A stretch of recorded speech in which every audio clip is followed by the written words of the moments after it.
महाराष्ट्र दिल्लीमध्ये काल तो आढावा घेतला पीएम यांच्याबरोबरचा. मला पुढच्या फ्युचरमध्ये ते काही चॅलेंजेस असणार आहेत असं वाटतं. मला असं वाटतं की आत्ता तरी भारताच्या डिप्लोमसीमुळे आणि प्रधानमंत्री मोदयांच्या डिप्लोमसीमुळे आपल्याला जी काही आपूर्ती आहे, विशेषतः पेट्रोल आणि डिझेलची, त्याच्यामध्ये खूप जास्त डिस्रप्शन येतील असं मला वाटत नाही. कारण त्याचे वेगवेगळे रूट्स आणि त्याचे जवळपास 41 देशातनं इम्पोर्ट्स असं एक डायव्हर्सिफाईड पोर्टफोलिओ गेल्या 10 वर्षात उभा राहिला आहे.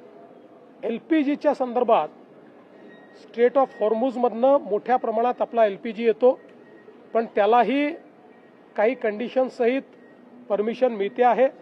त्यामुळे जरी सप्लाय थोडा स्लो होत असला तरी देखील सप्लाय येतोय.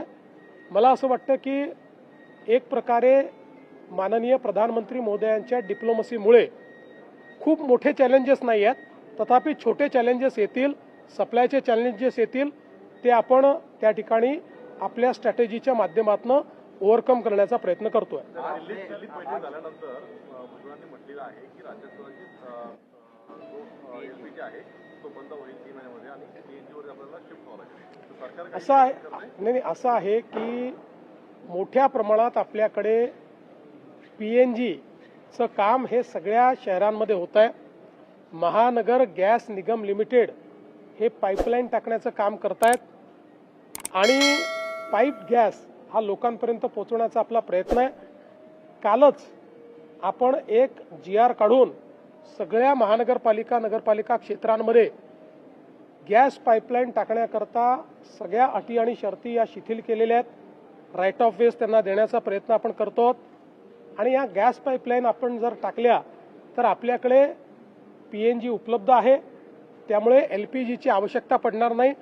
शहरांवरचा LPGचा लोड जर आपण कमी केला तर भविष्यात अशा पद्धतीच्या ज्या काही सिच्युएशन्स उभ्या होतात त्याच्यामध्ये देखील आपल्याला कुठली अडचण येणार नाही. LPG को क्या PNG से कन्वर्ट करके प्रेशर कम किया जाए, लोड कम किया जाए? देखिए, महानगर गैस निगम लिमिटेड के माध्यम से महाराष्ट्र के अलग अलग शहरों में पाइप नेचुरल गैस की पाइपलाइंस डालने का काम शुरू है. अभी उसमें तेजी लाने का हम प्रयास कर रहे हैं. कल ही हमने एक उसमें गवर्नमेंट ऑर्डर निकालकर ईज ऑफ डूइंग बिजनेस लाया है, क्योंकि हमारे पास PNG उपलब्ध है. अगर शहरों का LPG का लोड ये PNG पर शिफ्ट होता है तो उससे देश को बड़ा फायदा होगा.